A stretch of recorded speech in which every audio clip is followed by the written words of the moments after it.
جو عظیم سامان فرمایا ہے اس کے دو حصے ہیں۔ ایک حصہ نزول قرآن ہے، نزول قرآن اس کا ایک حصہ ہے۔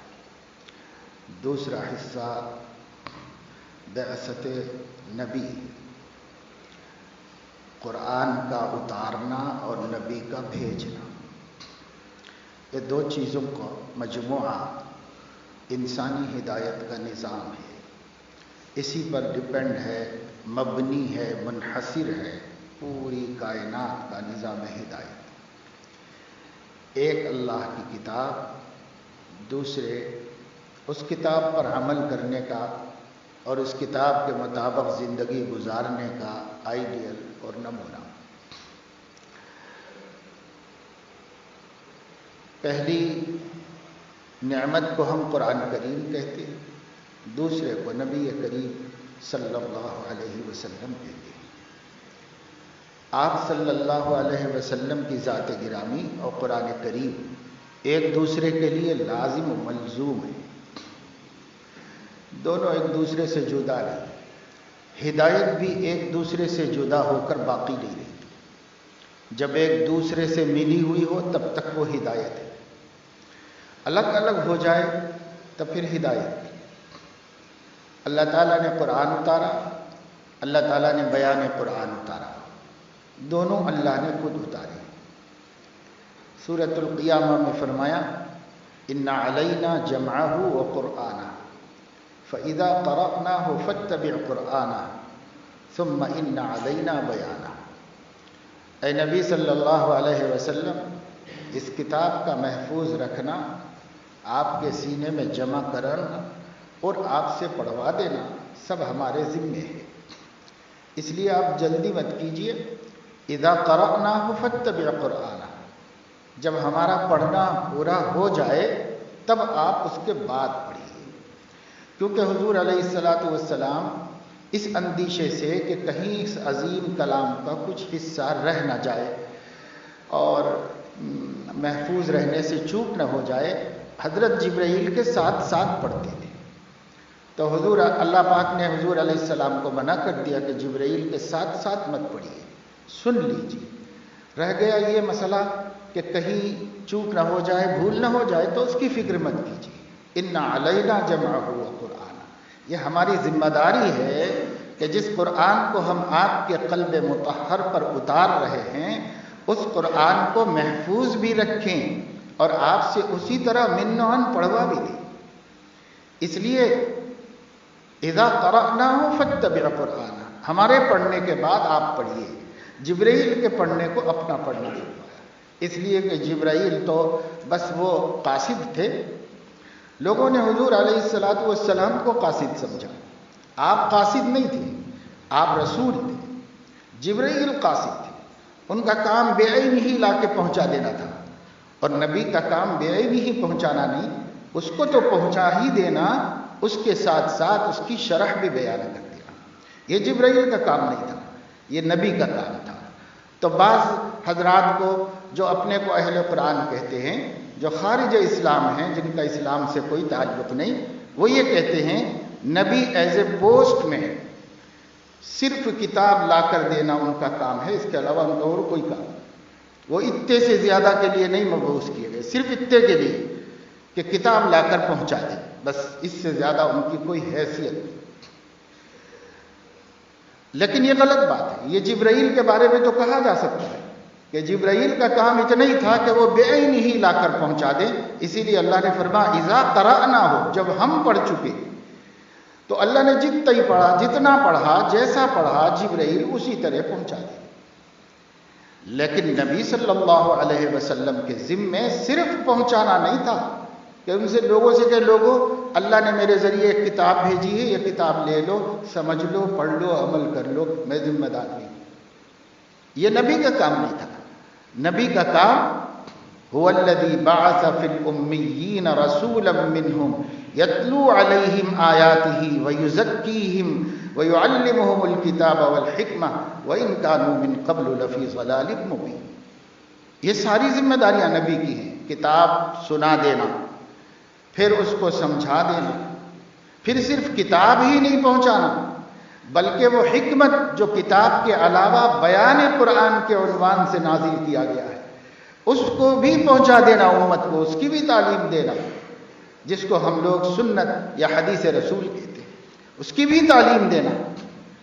اور وَيُزَكِّيهِمْ صرف سکھا دینا نہیں بلکہ ان کا پاک بھی کرنا، صاف بھی کرنا، تربیت بھی کرنا، کفر سے پاک کرنا، شرک سے پاک کرنا، بدعات سے پاک کرنا، خاندانی عائلی اور فیملی رسومات سے پاک کرنا، 100% ہر اعتبار سے توحید کے مزاج اور منہج پر امت کو لانا۔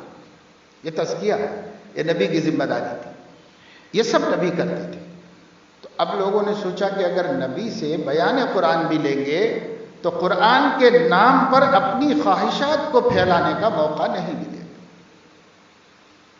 کیونکہ یہ کمال ہے کہ قرآن کریم ایک جامع، مختصر اور وسیع معانی کو اندر لیا ہوا کلام ہے۔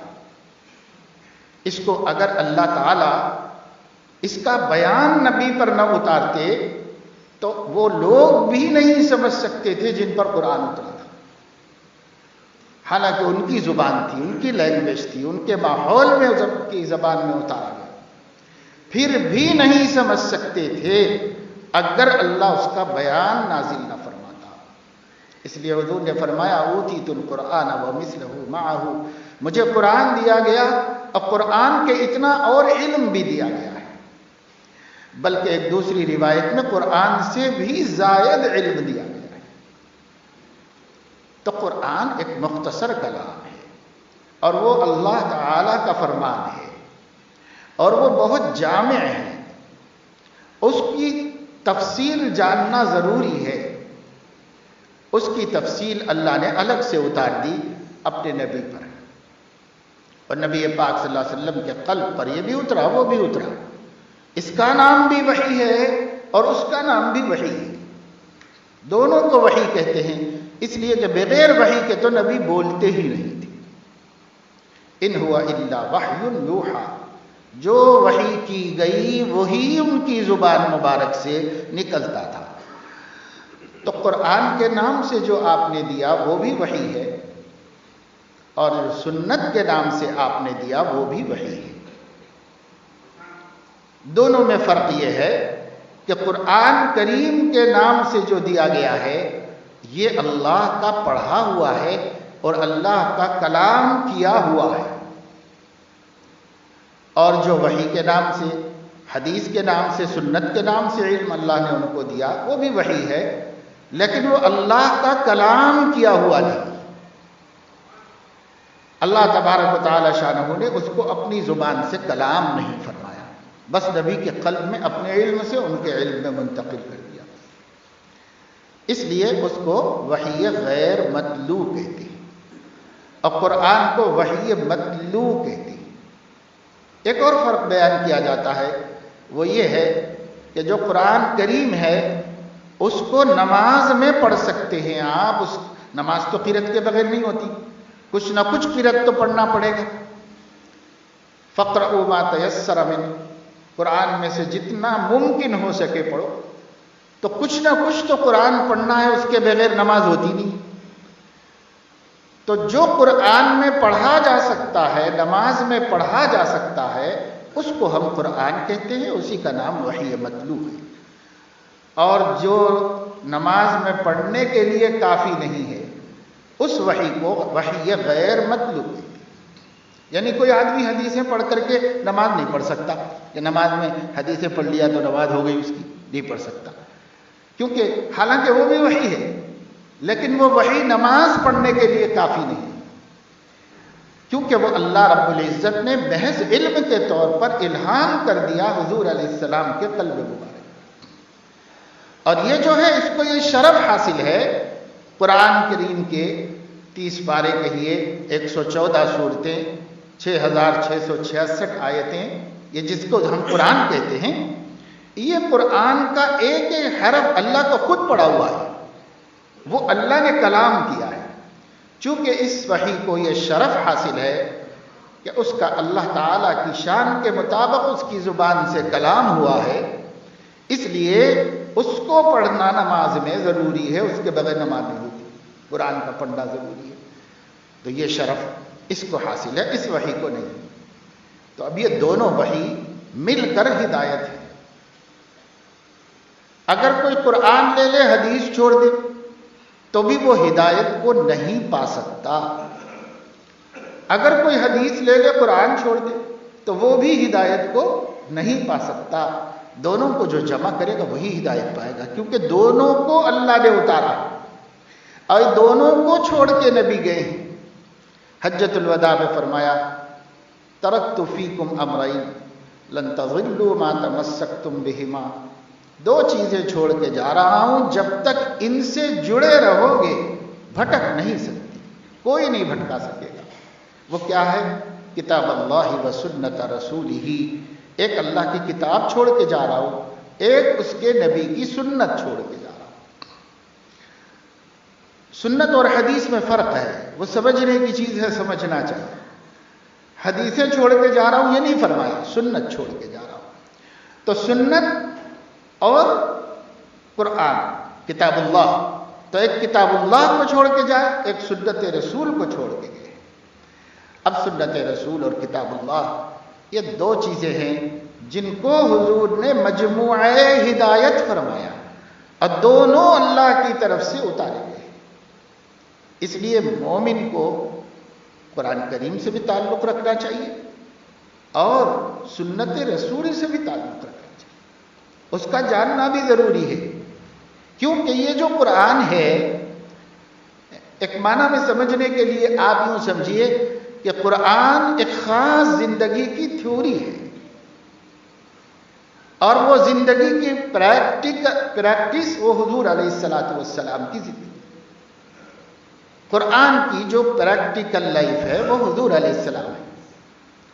اور آسان سمجھنا چاہیں تو علماء نے فرمایا ہے کہ یوں سمجھو کہ اللہ نے دو قرآن اتارے ہیں، ایک لفظی قرآن جو زبان سے ادا ہوتا ہے، ایک عملی قرآن جو صبح سے لے کے شام تک اور شعور سے لے کے موت تک کی زندگی کا نام ہے، اور وہ ایک زندگی ہے صرف، اور وہ ہے سیدنا محمد الرسول اللہ صلی اللہ علیہ وسلم کی زندگی۔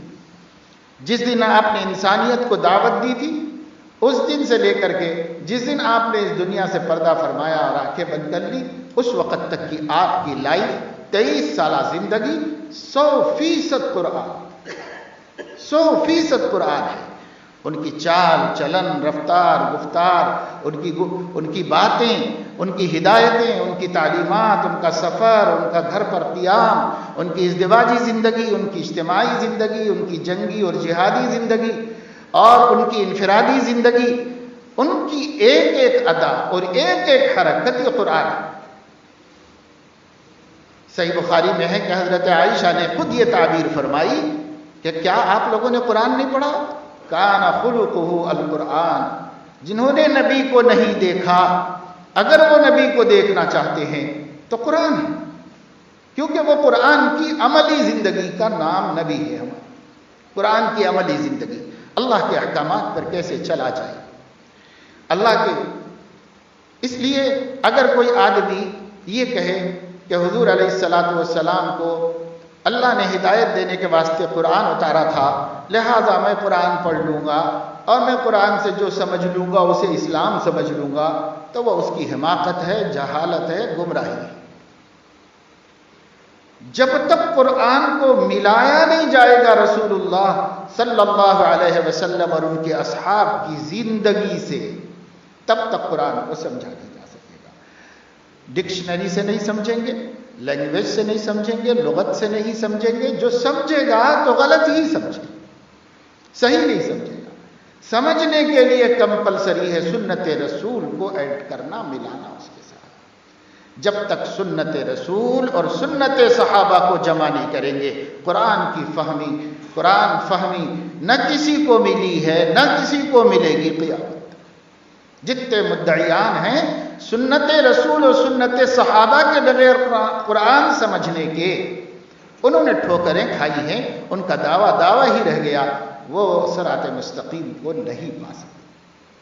اس لیے دو نعمتیں ہیں، یعنی ایک نعمت ہے جس کے دو حصے ہیں جو اللہ پاک نے ہمیں عطا فرمائے، ایک قرآن ایک کتاب کی صورت میں، دوسرا پارٹ اس کا حضرت محمد صلی اللہ علیہ وسلم کی سنت اور ان کی سیرت کی صورت۔ یہ دونوں ملا کر کے ایک ہدایت ہے جو قیامت تک کے واسطے اللہ نے ہمارے لیے اس دنیا میں رکھی ہے۔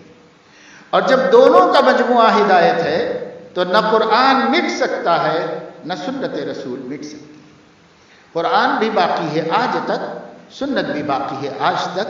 اس کائنات میں کوئی پیشوا کسی مذہب کا بانی، محرک، داعی آج تک اس کائنات کی تاریخ میں ایسا نہیں ہوا ہے، حتیٰ کہ انبیاء علیہ السلام کی تاریخ میں بھی کوئی ایسا نہیں ہوا ہے جیسے سیدنا محمد رسول اللہ کی شخصیت ہے کہ ان کی لائی ہوئی کتاب کا حرف حرف محفوظ ہے، اور ان کی لائی ہوئی زندگی کا بھی ایک ایک ادا محفوظ ہے، اس میں کوئی بھول چوک نہیں ہوئی ہے، سب محفوظ ہے۔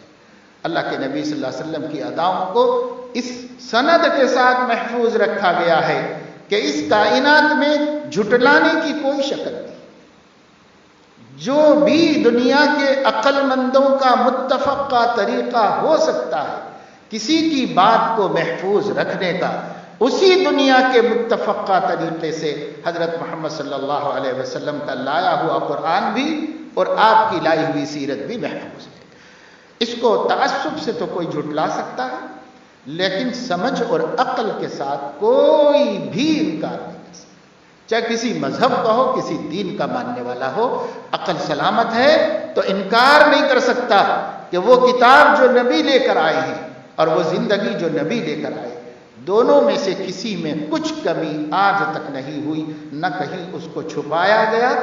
ہمیشہ دنیا کی قومیں اپنے اپنے بڑوں کی تعلیمات کو چھپاتی ہیں اور اپنے لیے خاص کر لیتی ہیں، لیکن اسلام نے چھپایا نہیں، اسلام نے تو چھپایا۔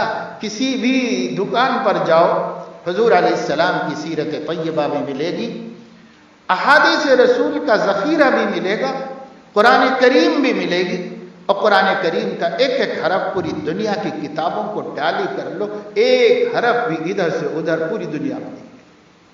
کروڑوں قرآن دنیا میں ہوں گے، اگر کوئی ایسے سورسز ہو کہ ساری دنیا کے قرآنوں کو ایک جگہ جمع کر لیا جائے اور ان سب کو ایک دوسرے سے ٹیلی کر کے دیکھا جائے، ایک حرف کا فرق کسی کتاب سے دوسری کتاب میں آج بھی نہیں نکالا جا سکتا۔ یہ پوری دنیا کو چیلنج ہے۔ لوگوں نے کوششیں کی بھی ہیں، ایسا نہیں ہے کہ صرف ہم لوگ بولتے رہتے ہیں، لوگوں نے کوششیں کی بھی ہیں، دنیا کے ہر ملک کا انتخاب کیا، ہر ملک کے ہر بڑے شہر کا انتخاب کیا، اور ہر شہر کی دکان سے قرآن منگوائی، اس کے لیے کروڑوں ڈالرز کا بجٹ خرچ کیا، اور وہ ساری دنیا کی قرآن جمع کر کے کوشش کی کہ ہماری ساری دنیا کی بائبلیں جیسا ایک دوسرے کے خلاف ہیں، کہیں قرآن میں بھی مل جائے ہم کو کہ وہ ایک دوسرے کے خلاف بتائیں، لیکن وہ ناکام ہو گئے۔ انہوں نے اپنی اس محنت کو اپنے ہی نزدیک چھپا لیا، اور اس محنت کو عام بھی نہیں کیا کہ کہیں قرآن کی صداقت پر عیسائیوں کو یقین نہ آ جائے۔ لیکن باتیں چھپتی تو ہیں نہیں، جب کیا تو سامنے آیا اور پتہ چلا، لیکن انہوں نے اس کو پھیلنے نہیں دیا، مشہور ہونے نہیں دیا، پر کوشش کر کے دیکھ لی۔ اللہ نے ان علینا جمعہ وقرآنہ انا نحن نزلنا الذکر وانا لہ لحافظون، ہم نے اتارا ہے قرآن اور ہم ہی اس کے محافظ ہیں۔ تو اللہ حفاظت فرما رہا ہے۔ اللہ نے اس کائنات میں اپنی اس آخری کتاب کو، جس کے بعد کوئی کتاب نہیں آنے والی اور جس کے لانے والے کے بعد کوئی لانے والا نہیں آنے والا، اس لیے اس کی حفاظت اگر بندوں کے ذمے کرتے تو پچھلی امتوں نے جس طرح آسمانی کتابوں کو تباہ و تاراج کر دیا، اپنی نفسانی خواہشات کو اس میں ملا دیا، عدل بدل کر دیا، بھلا دیا اور تحریف کر دی۔ اللہ نے قرآن میں فرما دیا ہے یحرفون الکلم عن مواضعہ ونسوا حظا مما ذکروا بہ، وہ اللہ کے کلام کے کچھ حصے میں تحریف کر دی. تحریف کا مطلب عدل بدل، آگے پیچھے، اور بھلا بھی دیا اس کا ایک حصہ، یاد بھی نہیں رکھا پورا. تو اگر ہمارے ذمہ کرتے تو ہم کون سے سرخاب کے پر لگے ہوئے ہیں کہ اس کی حفاظت کر لیتے. اس لیے اللہ نے کہا پچھلی امتوں نے جس طرح میری کتابوں کی حفاظت میں ناکامی دکھائی ہے تو بعد میں آنے والے نبی نے اس کی غلطیاں بتا دی ہیں، اور جو بھلایا تھا یاد دلا دیا ہے، اور جو بدل دیا تھا اسے صحیح کر دیا ہے. لیکن اب جب نہ کتاب اتارنا نہ نبی بھیجنا ہے تو اب کیسے حفاظت ہوگی؟ یہ امت تو کرے گی نہیں. اللہ نے فرمایا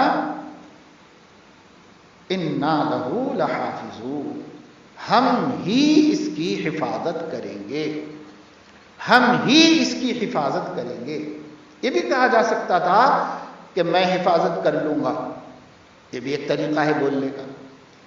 لیکن ایک طریقہ عربی میں یہ ہے ہم کریں گے، اس میں اپنی قوتوں کا اظہار ہوتا ہے، اس میں اپنی عظمت کا اظہار ہوتا ہے.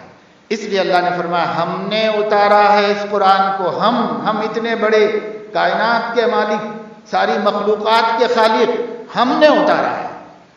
وَإِنَّا لَهُ لَحَافِظُونَ، ہم کہہ رہے ہیں کہ ہم ہی اس کی حفاظت کر لیں گے، تو ہمیں کسی اور کی مدد کی ضرورت نہیں، ہم ہی کر لیں گے. لیکن تاریخ پر نظر ڈالیں 1400 سال کی تو آپ کو پتہ چلے گا کہ کیا کس طرح اللہ نے اس کی حفاظت. تو اللہ نے کیا اس طرح کہ اپنے ہی بندوں کے سینے چنے اور اپنے ہی بندوں کے سینوں میں پورا قرآن محفوظ کر دیا، ایسا کہ ایک ایک حرف ادھر سے ادھر نہیں ہو سکتا. اور اس کے لیے اللہ تعالیٰ نے ہر زمانے میں ہر علاقے میں اتنی بڑی تعداد قرآن کے حافظوں کی پیدا کر دی، اس کا انتظام غیب سے کر دیا کہ اتنی بڑی تعداد کو جھٹلایا نہیں جا سکتا. اب کسی دنیا کے حافظ کو بلا لو اور سب سے قرآن سنو، سب وہی قرآن سنائیں گے، کسی کے قرآن میں ایک رتی برابر فرق نہیں، سب وہی قرآن سنائیں. یہ ہو سکتا ہے کہ بعض علاقوں کے لوگوں کی قرأت میں فرق ہو، بعض علاقے کے لوگوں کی قرأت میں فرق ہے. حجازی ایک قرأت میں پڑھتے ہیں تو مغربی ممالک کے قراء تھوڑا سا فرق ہے قرأت میں، اس قرأت کے ساتھ پڑھتے ہیں، مگر وہ بھی عہد رسالت سے آج تک محفوظ ہے، وہ بھی نیا نہیں نکالا گیا، نیا کا سوال ہی نہیں. ایسا ہوا تھا کہ حضور علیہ السلام نے اللہ رب العزت سے حضرت جبرائیل سے کہا کہ اللہ تعالیٰ سے کہو کہ عرب کی لغتیں الگ الگ ہیں، ذرا ذرا فرق سے بولتے ہیں عرب، اور قرآن جو ایک ہی لغت میں قریش کے اتر رہا ہے، تو جو قبائل قریشی نہیں ہے وہ بہت کوشش کر کے بھی شاید کہیں کہیں اس کے برخلاف بول لیں، ان کی اپنی گرامر، ان کی اپنی جو لغت ہے اس میں بولیں گے، تو پھر کہیں ایسا نہ ہو کہ وہ گناہ گار ہو جائیں گے. سب کو قریش کی لغت پہ پڑھنا کمپلسری ہوگا، نہیں تو گناہ گار ہو جائیں گے. تو حضرت جبرائیل نے اللہ تعالیٰ کے سامنے نبی کی یہ تشویش پیش کی، تو اللہ تعالیٰ نے کہا کہ اچھا 2 لغتوں کی اجازت دے دے، میرا قرآن 2 لغتوں میں پڑھا جا سکتا ہے. حضور علیہ السلام نے عرض کیا کہ اضافہ کر دیا جائے تو بہتر ہے، تو 3 کی اجازت ملی، 4 کی ملی، حدیث میں ہے بالآخر 7 کی اجازت ملی کہ 7 لغتوں میں قرآن پڑھنا غلط نہیں، صحیح ہے. تو وہ جو دنیا بھر میں اللہ نے یہ انتظام کر دیا کہ بعض علاقوں کے قراء ایک لغت میں پڑھتے ہیں، بعض علاقوں کے ایک لغت میں، بعض علاقوں کے ایک لغت میں، اس لیے کہ اگر سب ایک جگہ چلے تو کنفیوژن ہو جائے گا، پھر لوگ اس پہ انگلی اٹھائیں گے کہ دیکھو وہ غلط ہے، وہی امام صاحب الگ پڑھتے ہیں، وہی امام صاحب الگ پڑھتے ہیں. اس لیے اللہ نے ایسا قدرتی طور پہ فرما دیا، حجازی الگ لہجے میں پڑھتے ہیں، اور ہندوستان میں ہم لوگ جو پڑھتے ہیں وہ حجاز والا انہیں کا پڑھتے ہیں، اور اس کی قرأتیں قراء جانتے ہیں کہ وہ مختلف قراءات ہیں، سیدنا عاصم کوفی کی ہے اور اسی طریقے سے ان کے بھی پھر شاگردوں کی ہے. اس طریقے سے ہوتے ہوتے وہ سب لغتیں محفوظ کر لی گئیں جنہیں اللہ نے نازل فرمایا تھا، وہ سب محفوظ کر لی گئی. مگر اس قرأت کے اختلاف کے علاوہ آپ کو قرآن میں کوئی اختلاف نہیں ملے گا، کہیں نہیں ملے گا، کسی قاری میں نہیں ملے گا، کسی حافظ میں نہیں ملے گا، سب لوگ وہی قرآن پڑھتے ہیں، اسی طرح پڑھتے ہیں۔ یہ ہے قرآن کا معجزہ اور اس کا کمال۔ ظاہر ہے جو اللہ کی حفاظت میں ہے اس میں کیسے ایک تنکے کی بھی کمی زیادتی ہو سکتی ہے، ایک نقطے کی بھی کیسے ہو سکتی ہے؟ اللہ حفاظت کر رہا ہو اور اللہ کی حفاظت میں کیسے گڑبڑ ہو سکتی ہے؟ اس لیے قرآن معجزہ بن کر آج ہمارے درمیان موجود ہے۔ اور قرآن کریم آج بھی ہزاروں نہیں لاکھوں قرآن کے حافظ ہیں۔ اللہ نے عربوں کے دلوں میں بھی قرآن حفظ کرنے کا ذوق رکھا، اور عجم کے دلوں میں بھی۔ جو مومن ہے اس کے دل میں آیا کہ قرآن مجید حفظ کر، اس کے دل میں نہیں کر، میرا بچہ کر لے، کسی کو کرا لے، ہماری اولاد نہیں ہو سکی تو پوتروں کو کہو، کسی نواسے کو کراؤ، کسی کو کراؤ۔ ہر فیملی میں کوئی حافظ قرآن ملے گا، ہر خاندان میں کوئی ملے گا۔ اللہ نے دلوں میں اس کی امنگ ڈال دی، تمنا ڈال دی، کیونکہ اسے اپنے کلام کو محفوظ رکھنا ہے اور سینوں میں محفوظ رکھنا ہے۔ اس لیے اللہ پاک نے اس کا انتظام فرما دیا۔ اب لاکھوں حفاظ دنیا میں، آج بھی مصر قرآن مجید کے حافظوں کے اعتبار سے ایک ممتاز ملک ہے۔ ان میں بہت ساری تبدیلیاں آئیں، عملی اعتبار سے کوتاہیاں آئیں، بہت سی چیزیں ملیں گی آپ کو، بہت سی بدعات اور خرافات بھی مصر میں ہیں جو ہمیں نظر آئیں گی، لیکن یہ ہے کہ قرآن کریم کا ذوق، قرآن پڑھنے کا ذوق، قرآن یاد کرنے کا ذوق بچے بچے کے دل، بچے بچے کے دل۔ لیبیا کے اندر ہر مسجد میں حفظ قرآن، ہر مسجد کے اندر۔ یہ ملک وہ ہے جس کو چند برس پہلے وہ شخص چلاتا تھا جس کا قرآن پر ہی ایمان نہیں تھا۔ کرنل معمر قذافی کا اعتقاد یہ تھا کہ قرآن پر نظر ثانی کرنے اور اسے بدلنے کی ضرورت ہے، قرآن کو بدلنے کی ضرورت ہے، اس کا یہ عقیدہ تھا۔ اور کرنل معمر قذافی نے ایک کتاب خود لکھی تھی، ایک قانون نامہ بنایا تھا، اس نے ایک کتاب خود لکھی تھی، اسے الکتاب الاخضر کہتا تھا، گرین بک۔ وہ گرین بک کو قرآن کے مساوی اپنی حکومت کے لیے بنا لیا تھا، قرآن کو چھوڑ کر کے، قرآن کے مقابلے۔ لیکن ویسے شخص کو تو اللہ تعالیٰ نے ڈرین کے ایک پائپ کے اندر سے کھچوا کے ٹکڑے ٹکڑے کروا دیا۔ لیکن اس کے ملک میں آج یہ صورتحال ہے کہ مسجد مسجد ہر عمر کا حلقہ حفظ کا لگا، ہر عمر کا۔ اور اللہ کا کرنا ایسی بہترین، اللہ نے ان کو لغت دی ہے، ایسی بہترین لہجہ اور زبان دیا ہے۔ لیبیائی قراء ایک سے ایک پڑھنے والے، بچے مل جائیں گے، جوان مل جائیں گے، بوڑھے مل جائیں گے۔ بوڑھوں کے بھی مسجد میں حلقے لگے ہوئے، بوڑھے قرآن حفظ کر رہے ہیں، اور کہیں جوان بیٹھ کر حفظ کر رہے ہیں، کئی چھوٹے چھوٹے بچے حفظ کر رہے ہیں۔ گھروں میں، جنگلوں میں، گھروں کے چھوٹی چھوٹی بستیوں میں، جن بستیوں کی ترقی نہیں ہوئی ہے، دیہات ہے، گاؤں ہے، اور کوئی بڑی جگہ بھی نہیں ہے، کوئی بڑے میاں لے کر کے بچوں کو کسی درخت کے نیچے بیٹھے ہوئے ہیں، اور ایک سے ایک پوری دنیا کے مقابلوں میں فرسٹ آنے کے قابل حفاظ تیار۔ تو یہ قرآن مجید کا اللہ نے ذوق بنایا، عرب میں بھی ہے، عجم میں بھی ہے۔ کتنے بچے حافظ قرآن، کیسے کیسے بچے حافظ قرآن۔ میں اکثر سناتا رہتا ہوں، ایک علاقے میں سفر کرتے ہوئے مغرب کی نماز پڑھنے کا وقت ہوا تو ایک مسجد کے مینارے نظر آئے، ہم اس گاؤں میں چلے گئے، اس گاؤں میں جا کر کے نماز مغرب پڑھی۔ نماز مغرب پڑھانے والا ایک نوجوان لڑکا تھا، صورت شکل کے اعتبار سے تو بالکل یعنی جس کو ہم بد شکل کہتے ہیں، اور لیکن صاف ستھرا اچھے کپڑے پہنا ہوا۔ اس نے نماز پڑھائی بالکل عربی لہجے میں، ایسی نماز کہ جو یوں چاہے کہ بھائی یہ فجر ہوتی اور یہ بندہ اور پڑھاتا اور پڑھاتا اور پڑھاتا، ہمیں سننے کا موقع۔ بعد میں میرا جی چاہا کہ میں اس کو کچھ ہدیہ دوں۔ نماز کے بعد ان سے ملاقات کی، جب لوگ چلے گئے تو انہوں نے پہلے تو لینے سے انکار کیا، پھر قبول کر لیا۔ لیکن اس نے اپنے بارے میں بتایا، میں کہا کہاں رہتے ہو، کہاں سے پڑھے ہو؟ تھوڑی دو چار سوالات کرنے سے پتہ چلا کہ وہ وہ جو ہم لوگ سنتراش اور لداخ کہتے ہیں، جنہیں مسلمان بھی گری ہوئی نظر سے دیکھتے ہیں، جنہیں اپنے سماج کا حصہ نہیں مانا جاتا دیہاتوں میں، اس خاندان سے تعلق رکھتا ہے اور اللہ نے اس کو توفیق عطا فرمائی۔ اس کے قبیلے کا کوئی آدمی کالینا میں، بمبئی میں مزدوری کرتا تھا۔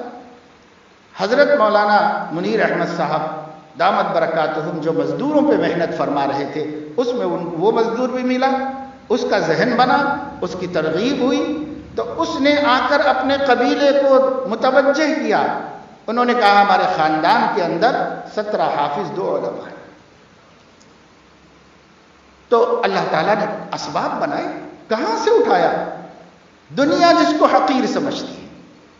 ابھی اتوار کے دن ہمارے ہاں اسی مدرسے کے طلباء کا ختم قرآن ہوا، جو وہاں پر پڑھنے والے طلباء ہیں۔ آج یہاں پر پڑھنے والوں کا نماز کے بعد انشاءاللہ ہوگا۔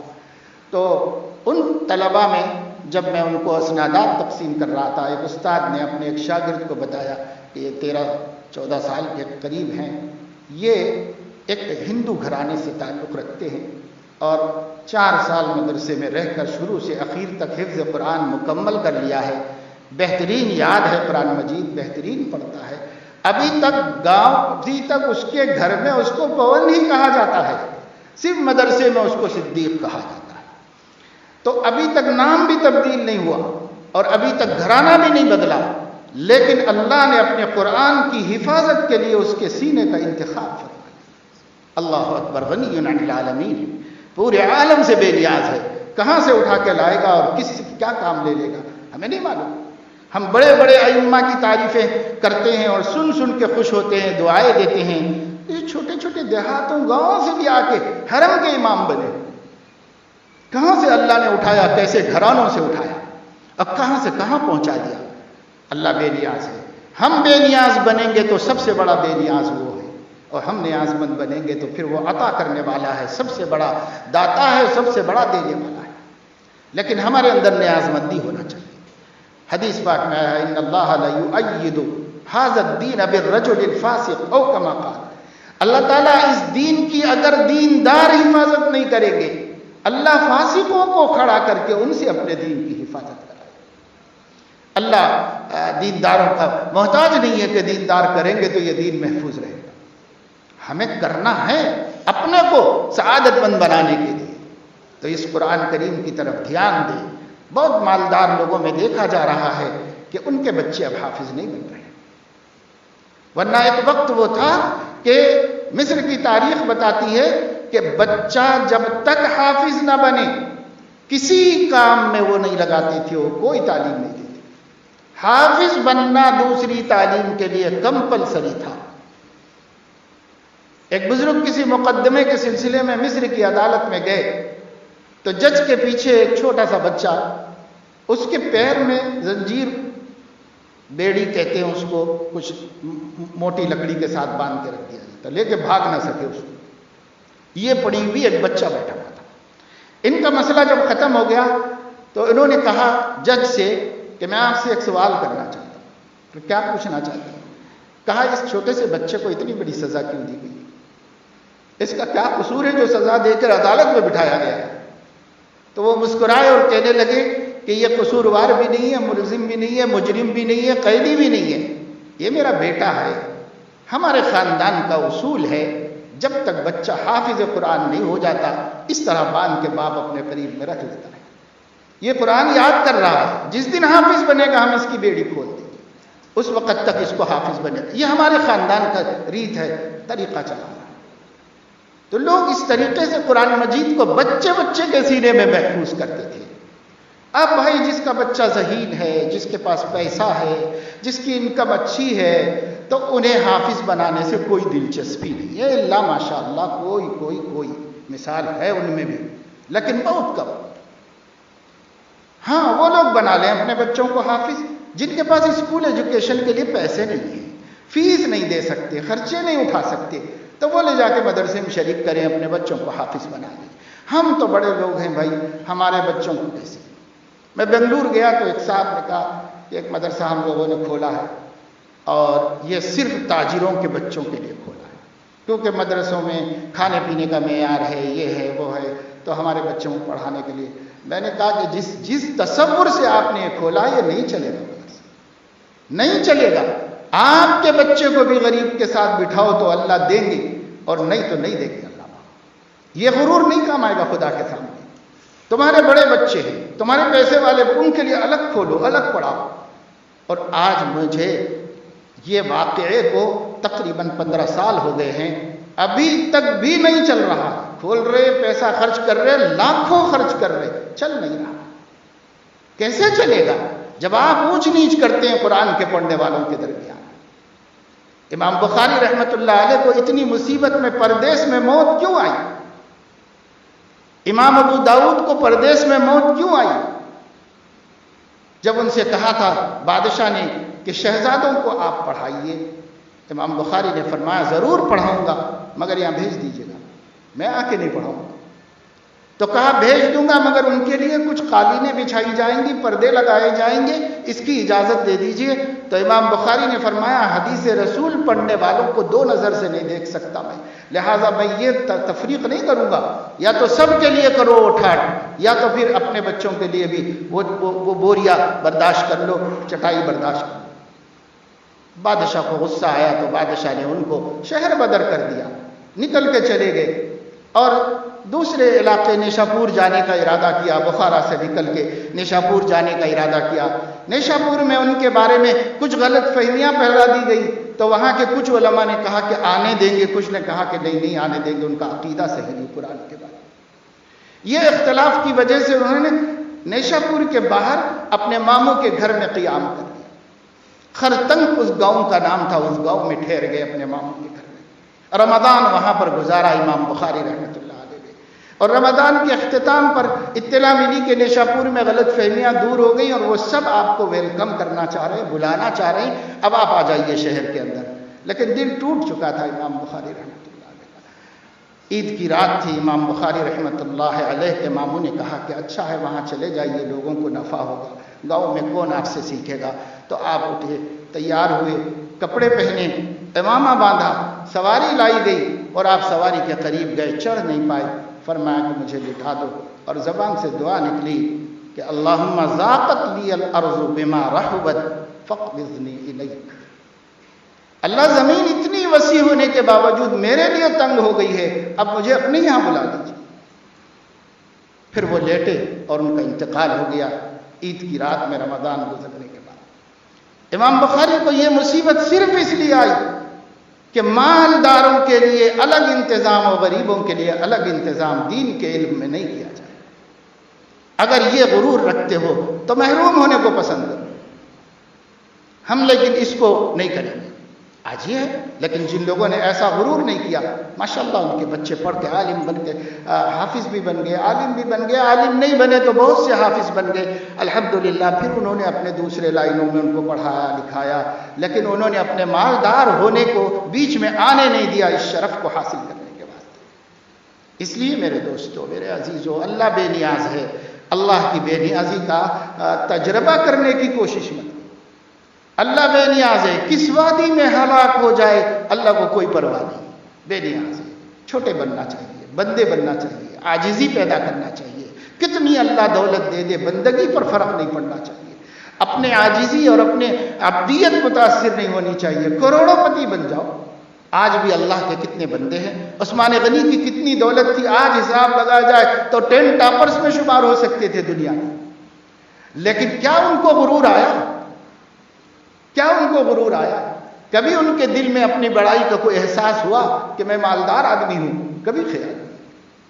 تربیت ہو گئی تھی، اسلام ذہن میں بیٹھ گیا تھا، اور اسلام کسی کو متکبر بننے نہیں دیتا۔ تو اس لیے میں گزارش کروں گا آپ حضرات سے کہ آپ حضرات بھی جن کو موقع ہو نماز کے بعد تھوڑی دیر ٹھہر جائیں۔ میں نے آج اس عنوان پہ بیان تو ابھی کر دیا ہوں، اب نماز کے بعد انشاءاللہ 31 طلبہ قرآن مجید کا حفظ مکمل کر رہے ہیں۔ چونکہ جلسے وجلسے کرنے کا موقع نہیں ہے تو میں نے کہا کہ مجمع جمعہ ہی میں ان کا ختم کرا دیا جائے۔ چنانچہ 30 طالب علموں کا گزشتہ اتوار کو مدرسے کے اجتماع میں ہو گیا۔ اب یہاں اسی اجتماع میں جمعے کے بعد انشاءاللہ ان کو آخری پڑھا دیں گے سبق، اور پھر اس کے بعد ان کو سند دے دیں گے. تھوڑی دیر آپ حضرات اس مبارک مجلس میں شریک رہیں. قیامت میں بھی اللہ ایک مجلس حافظوں کے اکرام کے لیے مقرر کرے گا. اس میں حافظوں کا اکرام اللہ کرے گی. جہاں انبیاء ہوں گے، شہداء، صالحین سب ہوں گے. ہم آپ بھی ہوں گے، جا کہاں سکیں گے محشر سے. سب کی موجودگی میں اللہ ان کا اکرام کرے گا. ایک چھوٹا سا اکرام ہم کرتے ہیں مدرسوں سے، تاکہ بچوں کے دل بڑے ہوں اور انہیں اپنے بارے میں سمجھ میں آئے کہ ہمیں اللہ نے کوئی عزت و شرف عطا فرمایا. تو اس لیے ان کا ختم قرآن نماز کے بعد کرا کے مختصر پروگرام ہے، کوئی لمبا چوڑا نہیں. جو بیان کرنا تھا میں نے اسی وقت بیان کر دیا.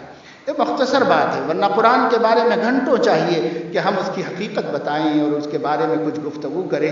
اللہ کے نبی صلی اللہ علیہ وسلم نے خود فرمایا ہے، قیامت آ جائے گی قرآن کے علوم ختم نہیں ہوں گے، اور علماء کے سینے سیر نہیں ہوں گے قرآن کے سمجھنے سے اور قرآن کے علم سے برکات حاصل کرنے سے. قیامت تک نہیں ختم ہونے والا ہے. تو ہم کیا تھوڑی دیر میں بیان کریں گے؟ بس میں نے آج کے بیان کو بدل کے اسی عنوان پہ کر دیا کہ قرآن کی عظمت کو سمجھو. بہت بچے نوجوان بیکار ہیں، اگر وہ فضول کاموں کو چھوڑ کر قرآن حفظ کرنا چاہیں بآسانی کر لیں گے. ذہین بچے ہیں لیکن فضولیات میں مبتلا ہیں، ادھر ادھر ہی ہاں ٹھٹے میں لگا رہے ہیں ٹائم. یہ لگاؤ. کئی بچے ایسے ہیں جو کالج کرتے ہوئے حافظ بن گئے، ان کے اپنے شوق سے بن گئے. آپ میں کتنے بچے ہیں جو بن سکتے ہیں؟ بنیے. اللہ تعالیٰ توفیق دے، فکر پیدا ہو جائے، برابر کر سکتے ہیں آپ. کوئی مایوس نہیں. اللہ نے قرآن پر کسی کی اجارہ داری نہیں رکھی. وہ خود اعلان کرتا ہے، وَلَقَدْ يَسَّرْنَا الْقُرْآنَ لِلذِّكْرِ فَهَلْ مِن مُدَّكِرٍ. یاد کرنے کے لیے ہم نے اس قرآن کو آسان کر دیا ہے کوئی یاد کرنے والا؟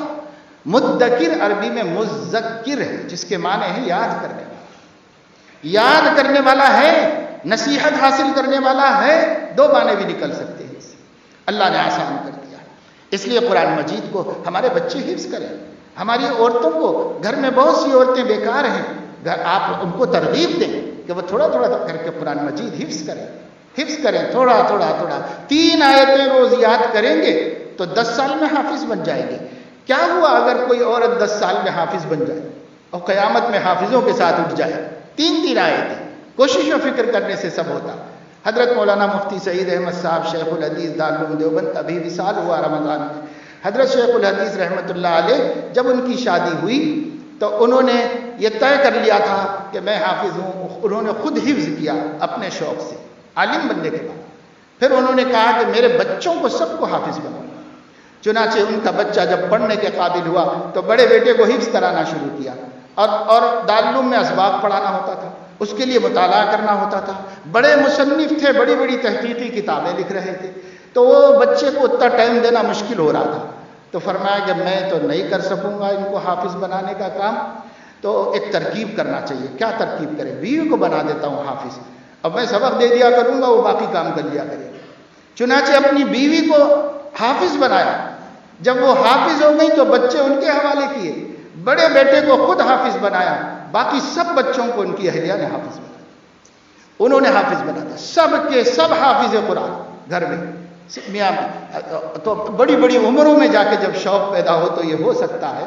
تو ہماری عورتیں بیکار لڑائیوں میں، جھگڑوں میں، فونوں پہ، ایرے ویروں کے قصوں میں اپنے گھر برباد کرنے میں مصروف ہیں. اس کے بجائے قرآن حفظ کریں تھوڑا تھوڑا کر کے. اس کے بجائے اللہ ان کو قرآن کا ذوق دے دے، قرآن جیسی لذیذ نعمت کی حلاوت اور لذت نصیب فرما دے جس میں رات بیت جاتی تھی اور لوگوں کو پتہ نہیں چلتا تھا کیا ہوا. تو کہا قرآن کے پڑھنے میں کچھ سمجھ بھی نہیں آیا، ایسے ایسے گزر جاتی راتیں. اور آج یہ قرآن ہمارے لیے کوئی دلچسپی نہیں رکھتا کہ قرآن میں ہمیں پڑھیں، ایک پارہ ہی روز پڑھ لیں، آدھا پڑھ لیں، اتنی بھی دلچسپی نہیں رہتی. تو میں عرض کروں گا اس موقع پر آپ سے کہ سب مل کر کوشش کریں کہ ہم قرآن مجید سے عاشقانہ تعلق رکھیں گے. وہ تعلق جو نبی نے دعا میں مانگا ہے کہ اے اللہ قرآن کی محبت کو میرے خون کے قطروں میں اور میرے گوشت کے نسوں میں داخل کر، وہ محبت ہم پیدا کریں قرآن کی اپنے اندر. اللہ تعالیٰ اپنے فضل و کرم سے ہمیں توفیق عمل نصیب فرمائے. اللہ تعالیٰ اس کوشش کو بھی شرف قبول عطا فرمائے. الحمدللہ ادارہ اشرف العلوم سے 1200 کے قریب بچے اب تک حافظ ہو چکے. ان میں سے 500 اس مسجد میں حافظ ہوئے. 500 کو اس مسجد کا یہ شرف ہے کہ اس میں 500 بچے اب تک حافظ قرآن بن چکے ہیں اور بنتے جا رہے ہیں۔ اللہ تعالیٰ اپنے کرم سے قبول فرمائے اور ہم سب کو قرآن کی محبت نصیب فرمائے۔